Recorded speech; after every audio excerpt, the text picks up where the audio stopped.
On Democracy Now!, democracynow.org, The War and Peace Report. I'm Amy Goodman with Aaron Mate. We're spending the hour with MIT professor, author, and activist Noam Chomsky.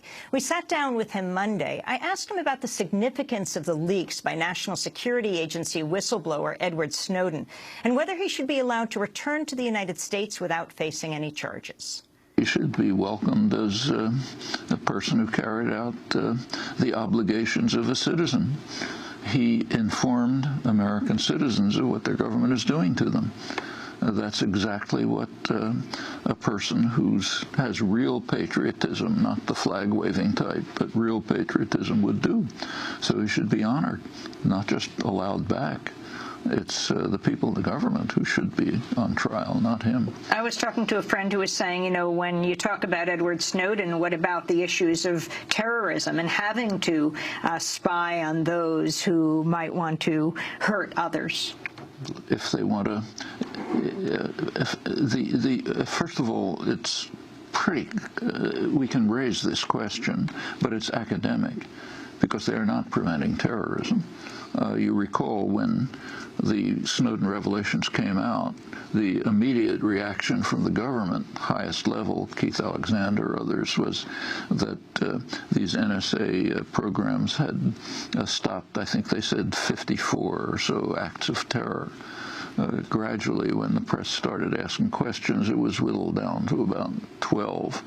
Finally, it came down to 1, and that act of terror was a man who had sent, I think, $8,500 to Somalia.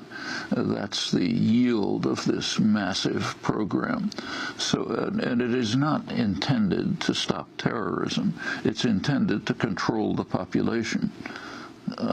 That's quite different.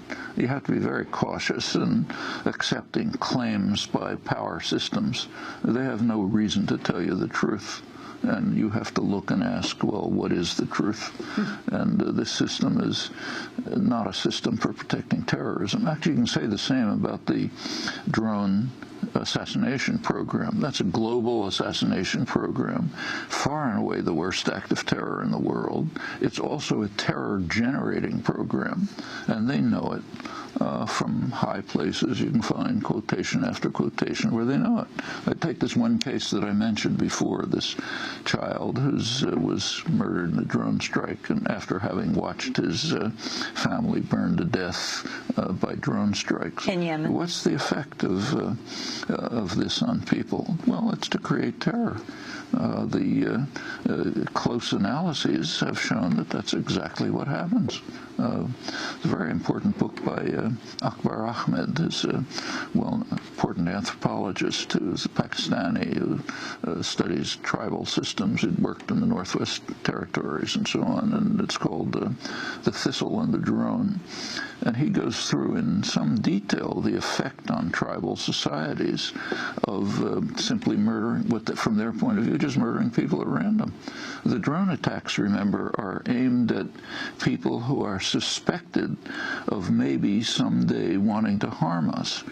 I mean, suppose, say, that Iran was killing people in the United States and Israel who they thought might someday want to harm them. They could find plenty of people. Would we consider that legitimate? It's, again, we have the right to carry out mass murder of suspects who we think might harm us someday. Now, how does the world look at this? How do the people look at this in this village where this child was, who said that they're terrorized by constant drone strikes all over northwest Pakistan? That's true now. It's over most of the world. The U.S. war, so-called war against terror, has been a smashing success. There was a small group up in the tribal areas of mostly Pakistan, Afghanistan, Al-Qaeda. We have succeeded in spreading it over the whole world. Now they're all everywhere. You know, West Africa, Southeast Asia, simply generating more and more terror. And I think it's not that the U.S. is trying to generate terror. It's simply that it doesn't care.